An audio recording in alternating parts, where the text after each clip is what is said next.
Le titre de notre prédication d'aujourd'hui, c'est la foi vivante.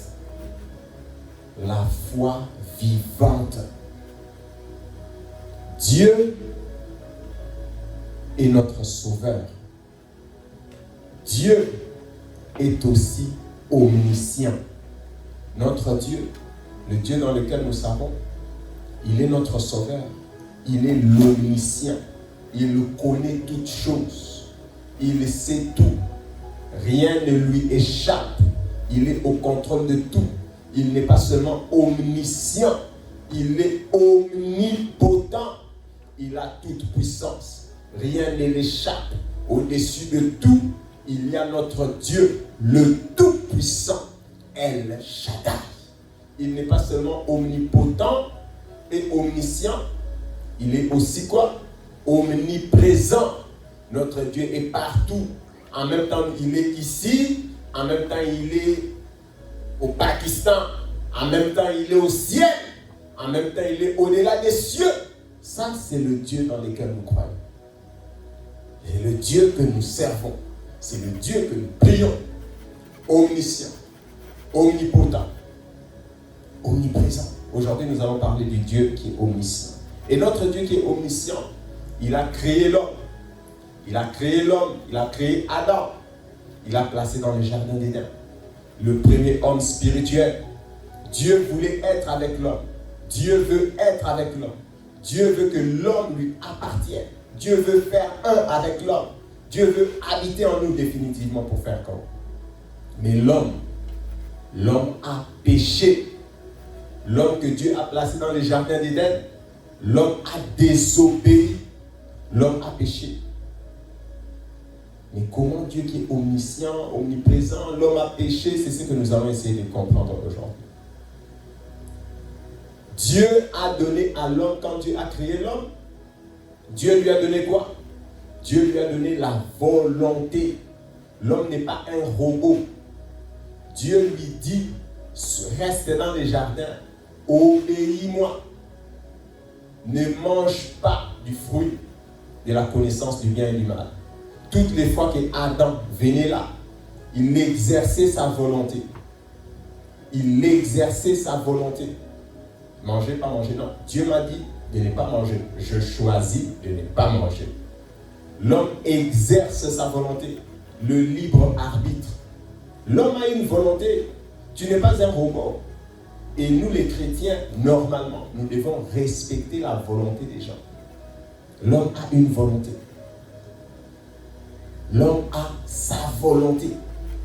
Et certains vont dire, mais Dieu qui est omniscient, ne savait-il pas qu'en créant Adam, Adam va manger le fruit?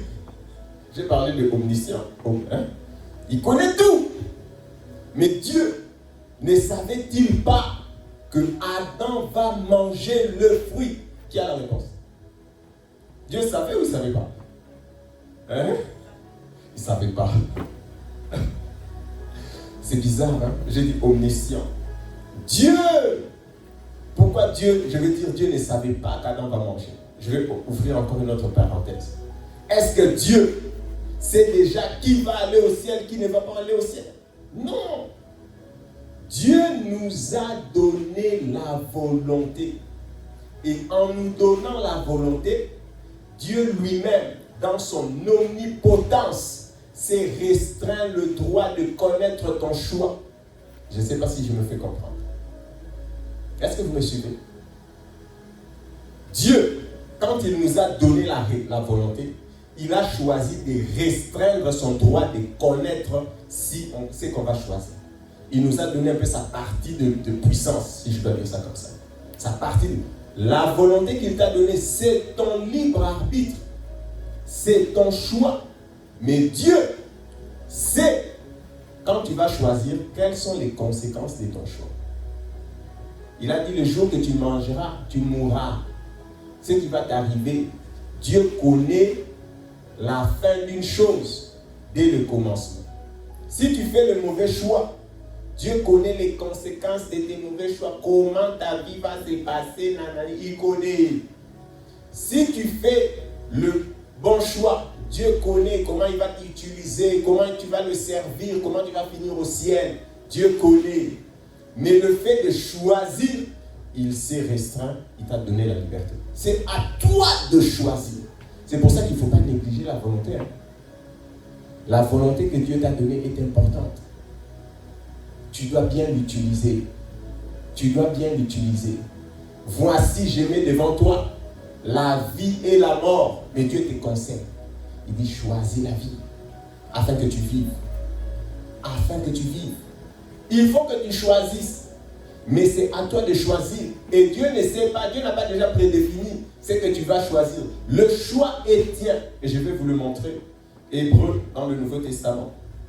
Comment Dieu, dans son omnipotence, il a la capacité de se restreindre certaines choses.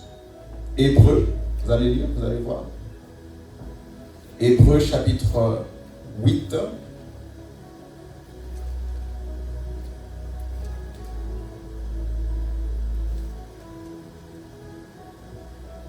À partir du verset 10. Hébreu chapitre 8.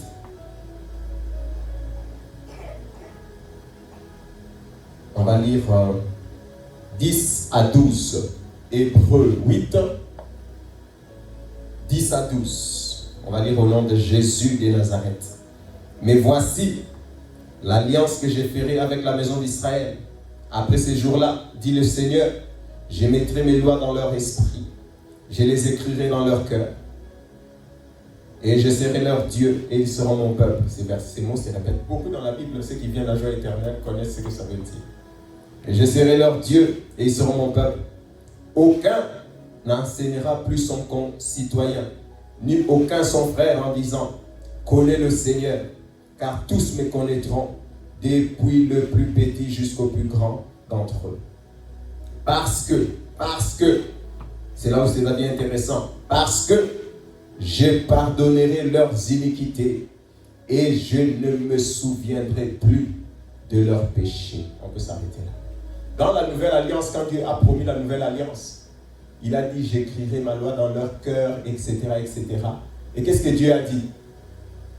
Je pardonnerai leurs péchés et je ne me souviendrai plus. Ça veut dire quoi? Dieu est omniscient. Mais quand tu es en Jésus, tu te répands de tes péchés. Comme tu es en Jésus, Dieu a décidé d'oublier tes péchés. Tu viens de rappeler les péchés de 1900. Dieu dit, j'ai pardonné, je ne me rappelle plus dans ma mémoire, j'ai décidé de l'effacer.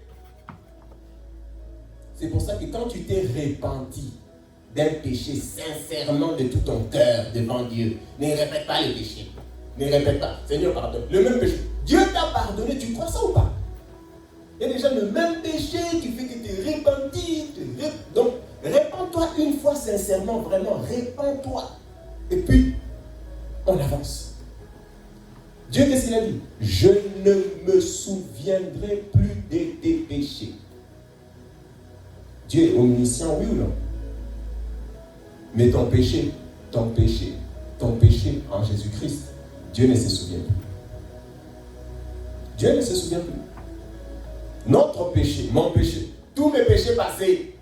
C'est pour ça que dans l'église, en tant que frère en Christ, en tant que frère bien-aimé, on n'est pas là pour rappeler aux uns les autres les péchés que Dieu a déjà oubliés. Tu n'es pas Dieu. Si Dieu a oublié le péché de quelqu'un, toi tu n'as pas le droit de rappeler. Là tu deviens plus qu'un Dieu. Dieu a oublié le péché de quelqu'un, toi tu viens le condamner toujours avec son ancien péché. Ce n'est pas la Bible ça. Est-ce que vous me suivez? Évitez de rappeler aux gens les péchés des gens. Toi en 1944, en 1962, la personne s'est déjà convertie. Les péchés que vous dites là, c'est quand il était païen. Tu es un ancien ivrogne. Il ne faut plus dire ça aux gens. Même Dieu ne se rappelle pas que c'est un ancien ivrogne. Dieu même fait, ah bon? C'est un ancien ivrogne? Vous comprenez ce que je suis en train de dire? On n'a pas le droit de rappeler aux gens leurs péchés. On n'a pas le droit de rappeler à quelqu'un ce péché. Dieu, dans son omnipotence, il a la capacité d'effacer sa mémoire. Certains dossiers, il enlève ça. Il ne se souvient plus de nos péchés en Jésus-Christ, dans la nouvelle alliance. Quelle grâce! C'est pour ça que quand on priait, j'avais dit, la repentance est une bénédiction. Dieu, il n'est pas comme un homme. Quand il pardonne le péché, il a même la capacité. Non, moi quand je pardonne le péché, je n'ai pas la capacité d'oublier, je suis désolé. Même si je suis pasteur. même si je suis pasteur, j'arrive pas à oublier ce que tu m'as fait. Mais je t'ai pardonné, mais ma mémoire, je ne peux pas effacer. Mais Dieu, quand il pardonne, il est aussi le Tout-Puissant. Il pardonne, il efface. Donc, nouvelle chance, vraiment, tu as une nouvelle chance tous les matins avec Dieu. Tous les matins, tu as une nouvelle chance. C'est notre Dieu. Et c'est le même principe qui s'applique avec la volonté. En te donnant la volonté, Dieu s'est restreint. Je ne saurais pas ce que tu vas choisir, toi choisis. C'est comme si tu as un enfant. Tu le responsabilises, tu dis, tu as un enfant, tu vois. Tu peux faire quelque chose, tu peux savoir, mais tu lui dis, bon, ok, ça c'est ta responsabilité. Mais tu peux le faire. Mais tu dis, je me restreins. Toi, fais ça, c'est ta charge. Par exemple, disons, je vais prendre un exemple. Les parents qui ont des grands enfants, parfois comme des adolescents, parfois dans la maison, tu dis à l'enfant, toi, comme tu as grandi, tu fais des petits jobs. Tu vas commencer à payer seulement le courant. Tu vois, l'enfant a grandi, il gagne un peu d'argent, tout ça. Tu dis, toi, tu vas commencer à payer. C'est pas que tu ne peux pas payer le courant, mais tu as décidé de te restreindre pour leur responsabilité. C'est ta charge. Paye le courant. Moi, je ne m'occuperai plus de ça. Mais je peux payer le courant. Mais toi, paye le courant. C'est ce que Dieu a fait. Il peut savoir, mais il s'est restreint. Il a dit non. Je t'ai donné la volonté, donc je ne saurai pas. C'est ton choix. Responsabilise-toi. Choisis. C'est une grande responsabilité. Dieu nous a donné la volonté. Et cette volonté qu'il nous a donnée, c'est ta responsabilité. C'est que tu choisis. Dieu dit, choisis. Je peux te dire quoi? Donc, choisis. Choisis. C'est ta responsabilité. Choisis bien. Choisis toujours la vie. Personne ne va condamner Dieu. Mais Dieu sait, il te dit, si tu choisis ça, je sais. Si tu choisis ça, voici les conséquences. Si tu choisis ça, voici les conséquences. Amen. Donc Dieu avait donné à Adam dans le jardin le libre arbitre, la volonté, la capacité de choisir. La capacité de choisir. Mais comme Dieu est aussi omniscient, il sait, Dieu n'est pas surpris. Il sait que comme Dieu, l'homme a une volonté, qu'est-ce qui peut se passer? Il peut aussi choisir le mal. Il peut aussi choisir le mal. Alors Dieu avait déjà un plan B. Le plan de la rédemption. Le plan du salut. Le plan du rachat. Le plan de la rémission des péchés. Dieu avait déjà un plan B au cas où l'homme choisissait mal. C'est pour ça que quand l'homme a péché, il n'y a pas eu panique au ciel. Il n'y a pas eu réunion extraordinaire en urgence. Hey, qu'est-ce qu'on va faire? Les plans. L'homme a péché. Bon, non, ce n'est pas ce que la Bible dit. 1 Pierre, chapitre 1. On va lire. 1 Pierre.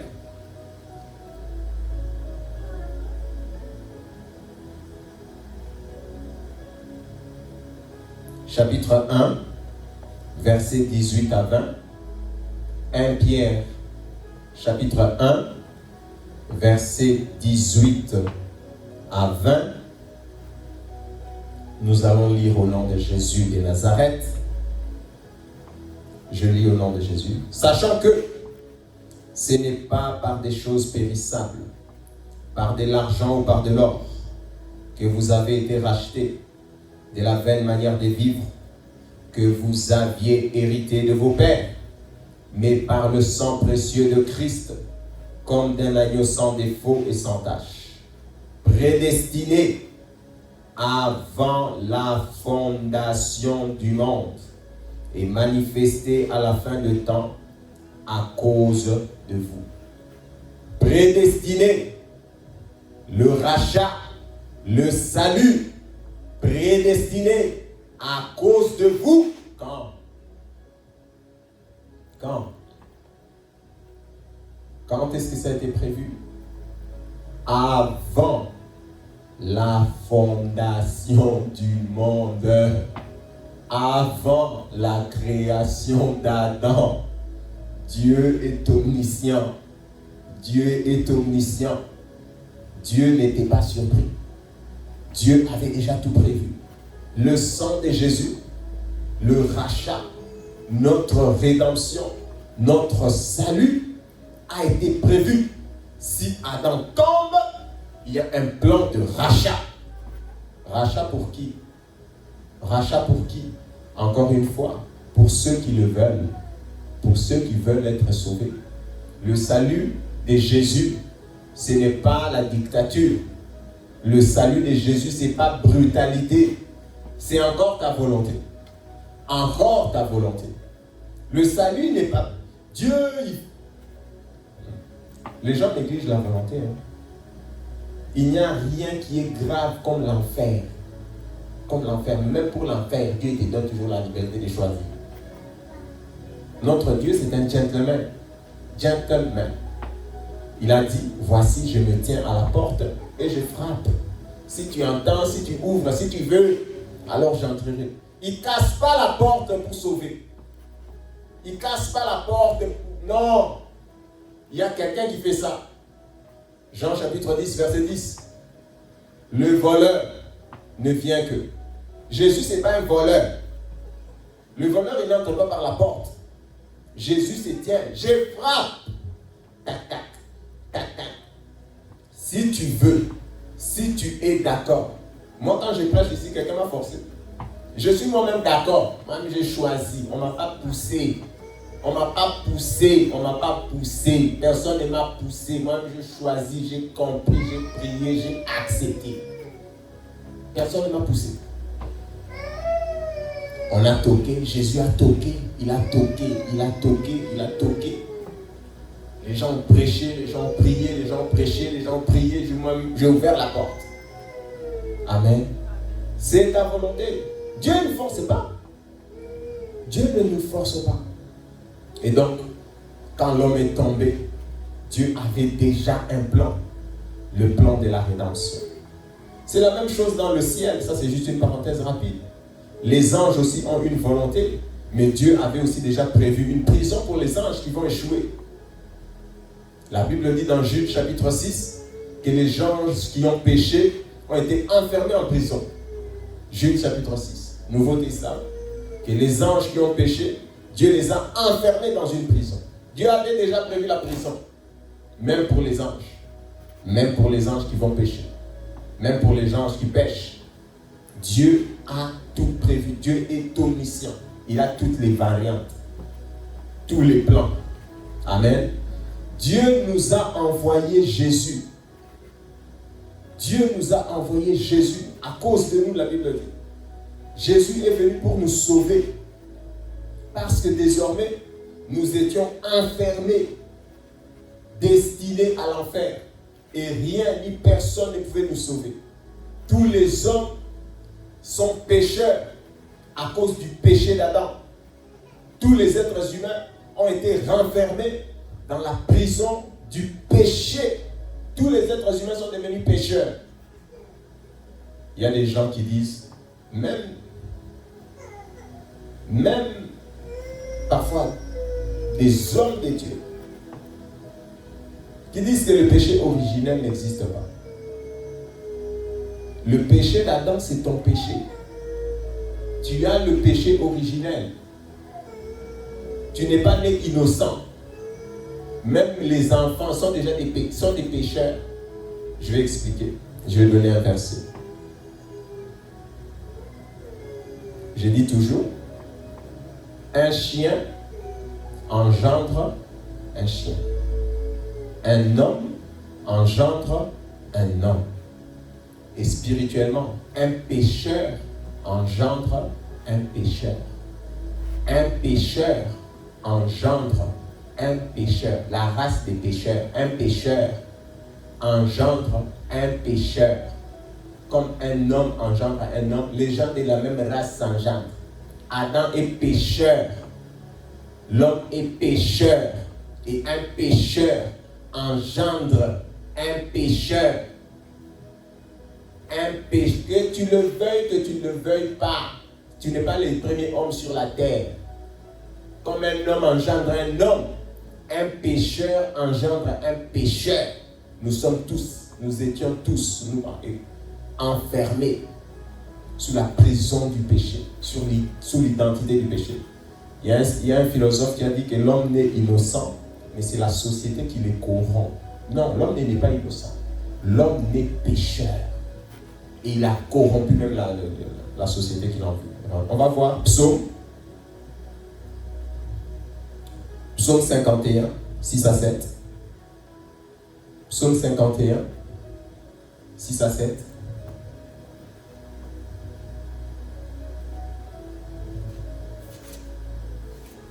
Qu'est-ce qui est écrit?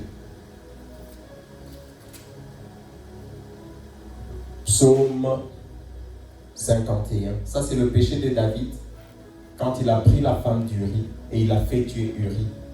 Et le prophète Nathan est allé le réprimander, lui parler. Et David qui se répand. Écoutez ce qu'il dit. Psaume 51, 6 à 7. J'ai péché contre toi seul et j'ai fait ce qui est mal à tes yeux, en sorte que tu seras juste dans ta sentence, sans reproche dans ton jugement.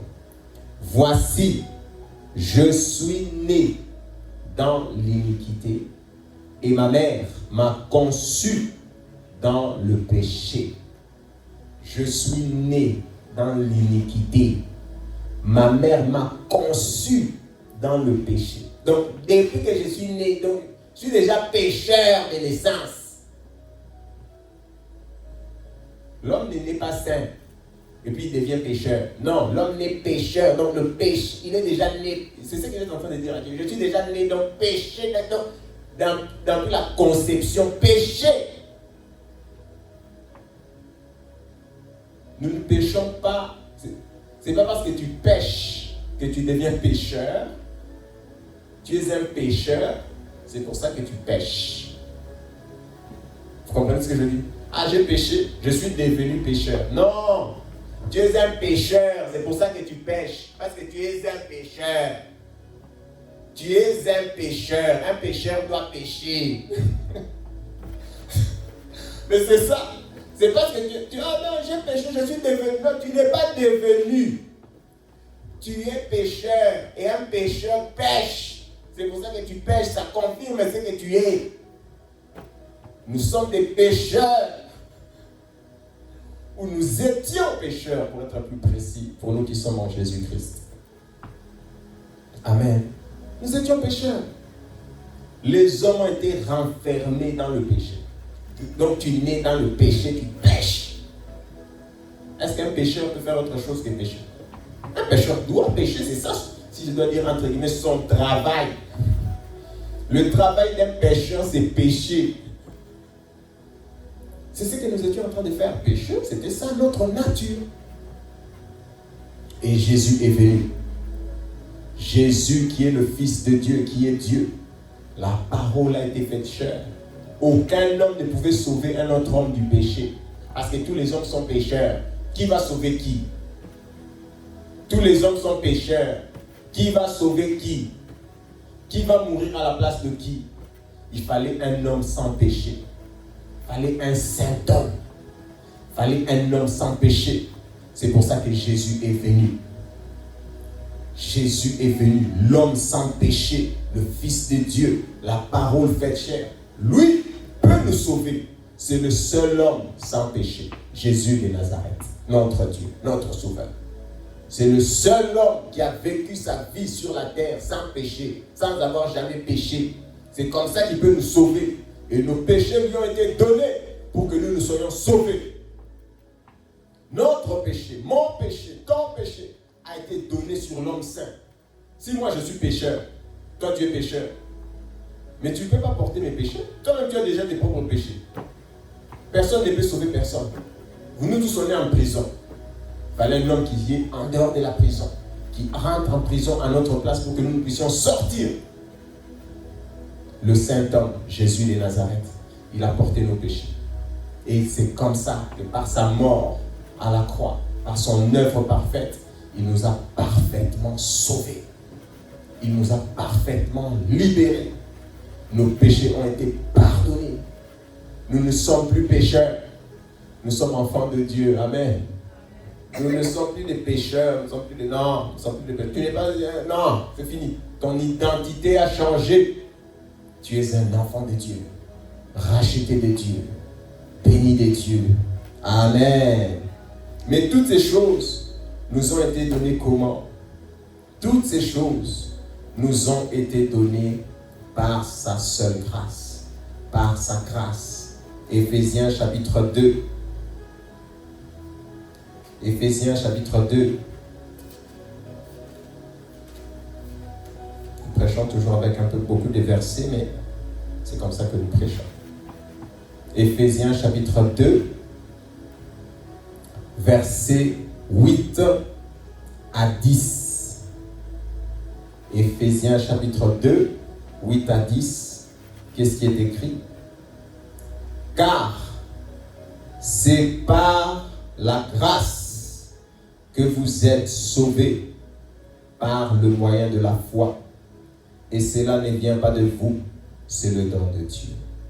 Ce n'est point par les œuvres, afin que personne ne se glorifie. Car nous sommes son ouvrage, ayant été créés en Jésus-Christ pour des bonnes œuvres que Dieu a préparées d'avance, afin que nous les pratiquions. Nous ne sommes pas sauvés par les œuvres. Il n'y a rien qu'un pécheur, comme je disais, puisse faire pour sortir de son péché. Il n'y a rien qu'un pécheur puisse faire pour que Dieu puisse dire « Ouais, vraiment, tu es saint, tu es devenu saint. » Un pécheur ne peut pas se sauver. Il n'y a aucune œuvre qu'un homme puisse faire pour être sauvé. C'est pour ça que Dieu a envoyé Jésus. S'il y avait une autre solution, Dieu n'allait pas envoyer Jésus. Les gens pensent que là, Dieu a envoyé Jésus, c'est une blague. S'il y avait une autre solution, Dieu l'a envoyé Jésus. Il n'allait pas donner Jésus. Dieu n'allait pas. S'il fallait envoyer un ange, Dieu allait envoyer un ange. Dieu nous a envoyé Jésus. Et ce que Dieu a fait, nous ne pouvons pas le faire. Ce que Jésus a fait, nous ne pouvons pas le faire. Le salut que Jésus nous donne est gratuit. Nous sommes sauvés par grâce, mais au moyen de notre foi. Par le moyen de ta foi. Mais quelle foi? C'est de ça maintenant la prédication commence. Tout ça c'était seulement l'introduction. Quelle foi? Le titre de notre prédication c'est la foi vivante. Quelle foi? Les gens aujourd'hui, ah, j'ai la foi, je crois en Jésus, j'ai la foi, je crois en Jésus, j'ai la foi. Quelle foi? Nous sommes sauvés par grâce, pas par les œuvres. Oui, il n'y a rien que tu puisses faire pour que Dieu te donne la vie éternelle. Oui. Et c'est ça l'enseignement de l'apôtre Paul. Quand il dit, nous ne sommes pas sous la loi. L'apôtre Paul n'annule pas la loi. L'apôtre Paul dit que nous ne pouvons pas être sauvés par les œuvres. Quand il dit que nous ne sommes pas sous la loi, il essaye de dire que tu ne peux pas faire une œuvre pour être sauvé. C'est ce qu'il dit. Mais il n'annule pas la loi. La loi n'est pas annulée. Tu honoreras ton père, tu honoreras ta mère, tu aimeras ton Dieu, tu aimeras... C'est pas annulé. Est-ce que vous me suivez? Nous ne pouvons pas être sauvés par les œuvres. C'est pour ça que Dieu nous donne le salut gratuitement. Le salut, sois sauvé gratuitement par le moyen de ta foi. Mais bizarrement, dans le verset 10, qu'est-ce qui est écrit? Car nous sommes son ouvrage, ayant été créés en Jésus-Christ pour les bonnes œuvres. Pour les bonnes œuvres. Après avoir été sauvés, ou la foi que nous avons, c'est une foi avec des bonnes œuvres. La foi que Dieu demande, c'est une foi avec des bonnes œuvres. Nous allons lire les versets essentiels de notre prédication d'aujourd'hui.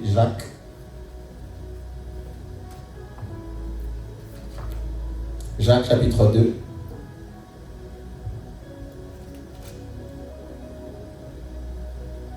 Je vais accélérer, excusez-moi. Donc, je vais accélérer. Jacques chapitre 2, à partir du verset 14 jusqu'au verset 20. Jacques 2, verset 14 jusqu'au verset 20. Mes frères, que sert-il à quelqu'un de dire qu'il a la foi s'il n'a pas les œuvres? La foi peut-elle le sauver? C'est la question, c'est une question. Une foi sans les œuvres. Une foi sans les œuvres. C'est quelle foi?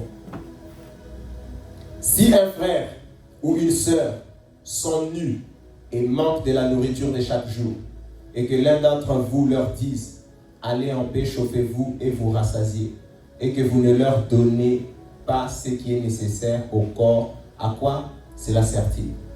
Il en est ainsi de la foi.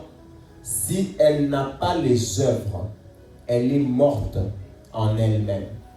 La foi sans les œuvres. C'est pour ça que la prédication d'aujourd'hui, c'est quoi? La foi vivante. Ça vient d'ici. Il y a des foi qui sont des foi mortes. Une foi qui est morte, une foi chaotique, une foi morte. C'est pas la foi. Une foi morte. Ici, les œuvres, je vais préciser, les œuvres veulent dire l'obéissance. Pas pour être sauvé.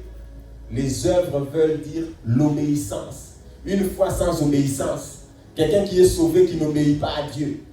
Il n'obéit pas à la parole de Dieu. Il n'obéit à rien. Mais ton salut est montré par ton obéissance à la parole de Dieu. Ton salut est montré par l'obéissance à la parole de Dieu. Pas les œuvres de la loi. Les bonnes œuvres, c'est l'obéissance à la parole de Dieu. Quand nous croyons en Jésus, nous recevons un Seigneur. Et à un Seigneur, on obéit. Ton salut est montré par ton obéissance. C'est ça les bonnes œuvres, ton obéissance. Un chrétien qui n'obéit pas, quel Seigneur va l'aimer? Ça, c'est quel salut? Ça, c'est quel chrétien? Un chrétien dont la vie n'a pas changé. Amen. Mais quelqu'un, verset 18, dira, toi tu as la foi et moi j'ai les œuvres. Montre-moi ta foi sans les œuvres et moi je te montrerai la foi par mes œuvres. Ici je vais dire quelque chose.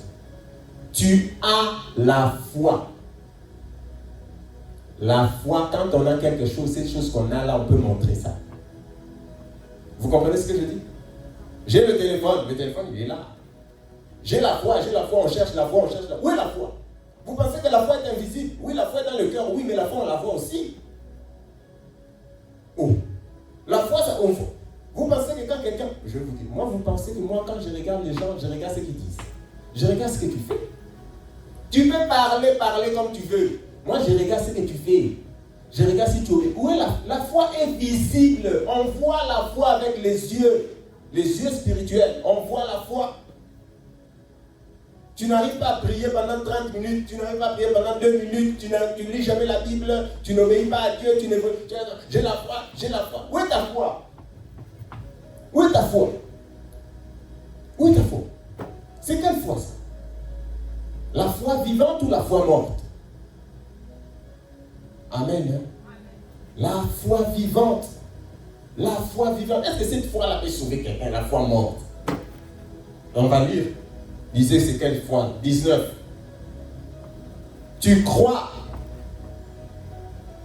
qu'il y a un seul Dieu. Tu fais bien.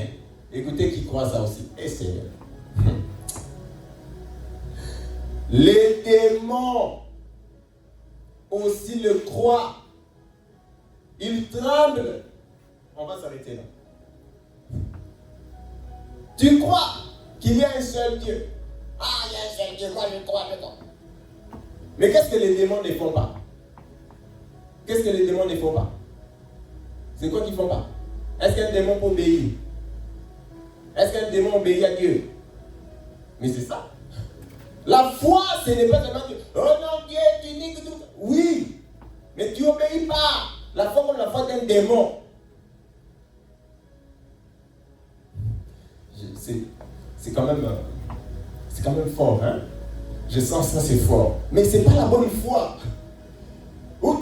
C'est la Bible. Tu crois que tu as la foi. Tu crois que tu as la foi. Tu dis que tu as la foi. Mais tu n'obéis pas.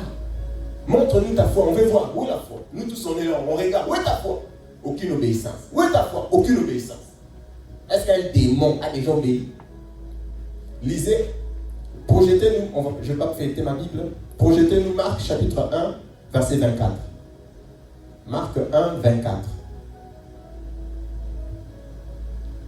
Marc 1, verset 24. Ça, c'est le démon qui parle. Marc 1, verset 24. Qu'y a-t-il entre nous et toi, Jésus de Nazareth?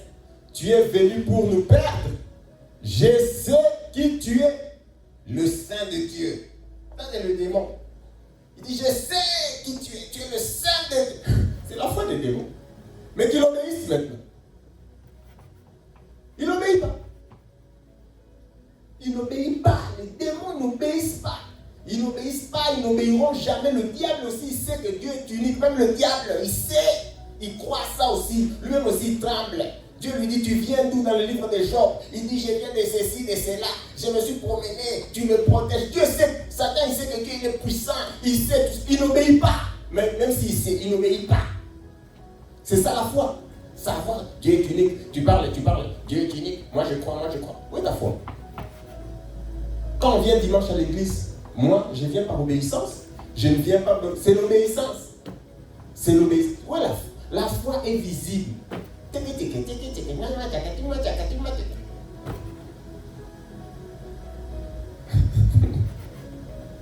Où est la foi? C'est ça la foi.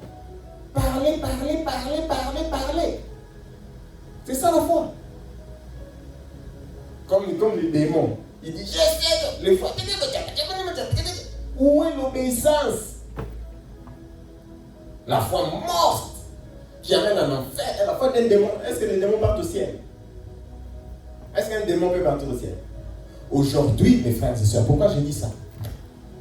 Beaucoup de gens, c'est limite au fait, je crois dans mon cœur.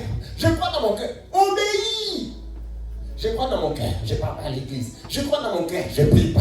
Je crois dans mon cœur, je n'obéis pas à la Bible. Je crois dans mon cœur, je suis un gros ivrogne. Je crois, Dieu dit, abandonne l'ivrognerie, tu n'abandonnes pas. Abandonne l'impudicité, tu n'abandonnes pas. Abandonne le vol, tu n'abandonnes pas. Abandonne ceci, tu n'abandonnes pas. Toi seulement la foi dans le cœur. Ne me jugez pas, c'est Dieu qui... Non, on te juge. On ne dit pas qu'on te juge, on dit convertis-toi, c'est ça notre jugement. Notre jugement, c'est pas si tu vas le... Notre jugement, c'est de te dire, convertis-toi, ce que tu fais est mal. J'ai la foi dans le cœur, Obéis, prie pas. On te tire pour venir à l'église, tu ne veux pas. On fait ce que tu veux. Toi, la foi, c'est dans le cœur. C'est ça la foi. Ce n'est pas la foi. Le diable nous ment. Beaucoup de chrétiens, c'est pour ça que parfois on... Mais c'était un frère en Christ. Comment il peut se retrouver comme ça? Lui, c'était un frère. Parce qu'il disait, vous avez regardé, vous avez vu la foi, vous avez vu l'obéissance. Il évangélisait dans les rues, il disait que Jésus est sauveur. Il priait pour les malades, il faisait des choses. Vous avez regardé. Ah, lui, c'était un chrétien. De temps en temps, on le voyait dimanche. Non. Un chrétien, sa vie change. Sa vie change pas parce qu'il force. Sa vie change parce qu'il obéit à Dieu. Sa vie change. C'est juste impossible pour moi que tu me voies en discothèque samedi à 2h. Parce que je dois venir à l'église. Ça change ma vie. Je dois dormir. C'est pas possible que tu me voies là-bas. Parce que je dois obéir à Dieu. Ma vie change par obéissance. Donc ton quotidien change, ta vie change. Ce que tu écoutais, ce que tu regardes, ta vie change par obéissance. Toi, tu n'obéis pas. Il y a des gens qui disent, ah, vous n'êtes pas patient avec moi. Donnez-moi le temps de changer. On va te donner le temps de changer, oui. Change. Mais si tu voles, quand on te donne le temps d'échanger dans le vol, hein? On va te donner combien de temps? Si tu fais l'impudicité, on va te donner donnez-moi le temps de changer. Change! On va te donner combien de temps pour changer? Change maintenant! La Bible dit que c'est aujourd'hui le jour du salut. Qui t'a dit que demain tu vas vivre? Qui t'a dit que demain ça t'appartient? On va pas te donner le temps. C'est aujourd'hui que tu dois changer, pas demain. Ça c'est quelle Bible? Non, donnez-moi le temps. Quelqu'un il fait l'impudicité, dit, prêchez-moi avec amour, donnez-moi le temps de changer, je changerai. Nous on a la garantie sur ta vie. Pour qu'on te donne le temps de changer. Donc continue d'abord dans l'impudicité. Si tu avais 10 femmes, 9, 8, 7, c'est ça la Bible. Jusqu'à ce que tu vas être rendu à 0. Change, abandonne le 10. Mais c'est ça la Bible. Amen. La foi vivante. La foi vivante. La foi vivante. La foi, une foi comme ça, et la foi des démons, là, cette foi-là a de la valeur. Le salut, nous sommes sauvés par grâce, au moyen de la foi. Quelle foi? Quelle foi? La foi vivante. En croyant du cœur, en confessant de la bouche, pas seulement en obéissant à Dieu. En croyant du cœur, en confessant de la bouche, en obéissant à Dieu. Tu vas croire du cœur, Dieu laisse moi dire. Les démons croient, ils tremblent. Remettez-nous Jacques s'il vous plaît. Les démons le croient, toi est-ce que toi-même tu trembles? Toi tu crois ça, tu ne trembles pas. Les démons ils croient ça, en plus ils tremblent. Toi tu crois ça, tu ne trembles pas. Ce n'est pas ça la foi. Et je vais vous montrer que la désobéissance n'est pas quelque chose de bien. Je vais accélérer, excusez-moi. Ces versets-ci que je vais lire, c'est un verset qui me fait souvent peur. Et je le dis, comment ça me fait peur? 1 Samuel chapitre 15, 22 à 23. 1 Samuel 15, 22 à 23. On va accélérer s'il vous plaît.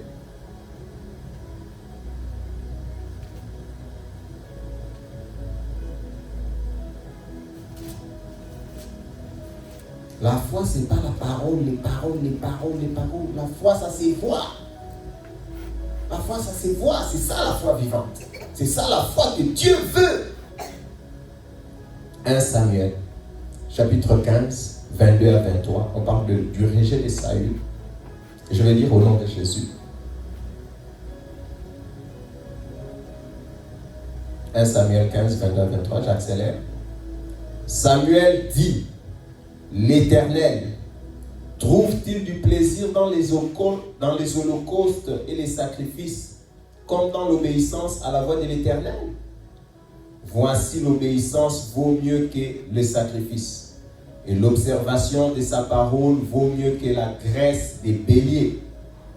Verset 23. Verset 23, maintenant lisons. Car la désobéissance est aussi coupable que la divination. Et la résistance ne l'est pas moins que l'idolâtrie et les téraphins. Puisque tu as rejeté la parole de l'Éternel, il te rejette aussi comme roi. Ça me fait souvent peur. Je vais te dire ça dans le langage d'aujourd'hui, pour les gens d'aujourd'hui, que nous sommes 2025. Écoute ça bien. La désobéissance égale à la sorcellerie. C'est pas moi qui le dis, j'ai dit ça avec notre langage aujourd'hui. Lisez la Bible. Verset 23. La désobéissance égale à la sorcellerie. Et vous verrez que après ça, le prochain verset seulement, nous n'allons pas lire. Verset 16. Vous allez voir que Samuel, comment on l'appelle? Saül, il fallait que David joue une musique parce qu'il avait des esprits méchants qui les dérangeaient. Verset 16, c'est le prochain verset. Saül, il faut qu'on joue la musique onction avec l'onction. Sinon les démons les dérangent, donc les esprits. Parce qu'il a désobéi. La désobéissance. Bon, je vais ouvrir maintenant des parenthèses que j'aime pas, mais je vais ouvrir. Vous avez dans la vie, au quotidien, quand tu es un parent, tu as un enfant vraiment, donc il a dépassé les limites de la vie. Cet enfant, il faut prier pour lui.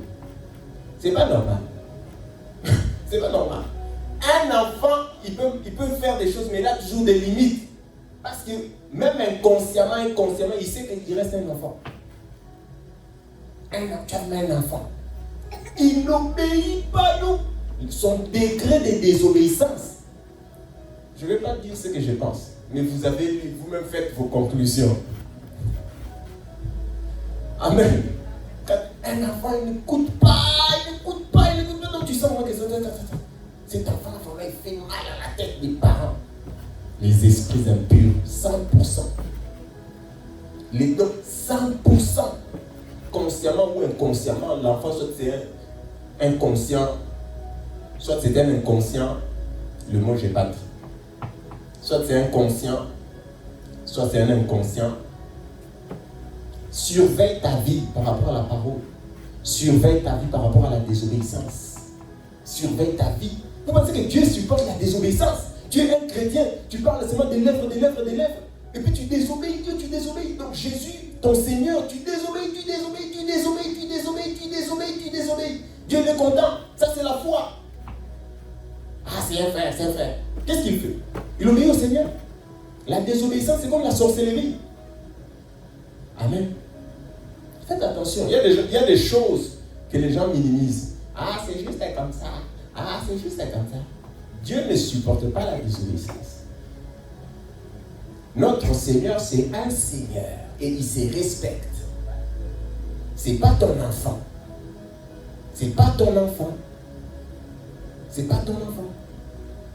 La foi vivante, c'est la foi avec l'obéissance. Nous sommes sauvés par grâce au moyen de la foi vivante. La foi vivante. Tu confesses, tu crois du cœur, tu confesses que Jésus est ton sauveur, tu obéis. Tu obéis au Seigneur. Et Dieu prend plaisir à l'obéissance. C'est pour ça qu'il a utilisé David. C'est pour ça qu'il a envoyé Jésus. Il a parlé de Jésus. Il a dit, voici mon fils bien-aimé qui va faire pas une demi-volonté, un tiers volonté. Il a dit, toute ma volonté. Voici. Pourquoi je dis Dieu aime Jésus? Parce que Jésus fait tout ce que Dieu lui dit de faire. De A à Z. Il fait donc Dieu quand il regarde Jésus, il dit, ouf, ça c'est vraiment mon enfant. Il fait tout ce que je lui dis. Jésus, le Fils de Dieu. Nous aussi, nous sommes enfants de Dieu. Nous aussi, nous sommes sauvés. Il faut l'obéissance. Il te faut l'obéissance à la parole. Il nous faut l'obéissance à la parole. Amen. Ne prenez pas la désobéissance comme des petites choses. Moi, je ne supporte pas les gens qui n'obéissent pas à la parole de Dieu. Je sens mon âme agressée. Je me sens agressé. Je ne supporte pas les pas. Moi, je ne peux pas être un ami d'un quelqu'un qui supporte, qui parle mal à ses parents. Je ne supporte pas les gens comme ça, moi. Moi, donc, quand tu parles mal à tes parents, je sens que les cheveux de ma tête commencent à monter. C'est quoi cette affaire? Quelqu'un qui parle mal à ses parents. Non. Moi, je ne peux pas être un ami de quelqu'un comme ça. Même les enfants, et ma femme essaie. Moi, je ne peux pas supporter que mon enfant grandisse et puis. Non, je ne peux pas l'accepter. Jamais. C'est toujours la marque. Ça, c'est la marque de la sorcellerie. Ça. On ne peut pas accepter des choses comme ça. Un enfant a des limites.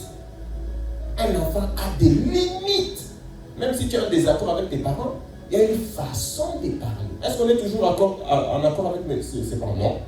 Pourquoi toujours en accord? Non, je ne suis pas toujours en accord. Mais il y a une façon. Et la femme avec son mari, il y a aussi une façon. Les femmes qui parlent désobéissance. Vous-même faites la conclusion. Il y a une façon. Tu pars, tu dépasses les limites, tu franchis la frontière, tu pars. Non, mes soeurs, mes frères, nous tous, faisons attention à l'obéissance. Il y a des limites. Parce que la désobéissance, c'est l'action du diable, les esprits impurs et malvains. Et même dans la vie spirituelle, Dieu dans l'église, il nous a donné des conducteurs spirituels. Il nous a donné des conducteurs spirituels. Et envers le conducteur spirituel aussi, il y a de l'obéissance. Moi, j'obéis seulement à Dieu. Moi, j'obéis seulement à Dieu. Non, c'est faux. Non, on n'obéit pas seulement à Dieu. La Bible dit quoi? Tu aimes un Dieu que tu ne vois pas. Il y a des gens là-bas. Toi, tu n'aimes pas les êtres humains, tu dis tu aimes Dieu. Encore une foi morte. Encore la foi morte. Moi, j'obéis seulement à Dieu. Mais les gens que Dieu a placés sur toi, toi, tu n'obéis pas. Ni ton père, ni ta mère, ni les pasteurs, ni l'État, ni rien. Toi, tu n'obéis à personne. Toi, c'est Dieu. Mais c'est quoi cette affaire? On obéit aux parents, on obéit aux conducteurs spirituels, on obéit à l'autorité au travail. On obéit. On obéit. On obéit à son père, on obéit à son mari, on obéit aussi. On obéit. L'obéissance. L'obéissance. La foi vivante, mes frères. On va clôturer. J'ai largement débordé, excusez-moi. On va clôturer rapidement. On va lire pour clôturer Éphésiens où nous étions. Puis on va clôturer dans la prière.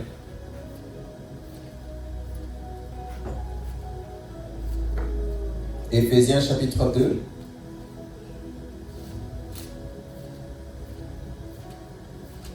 Où nous étions.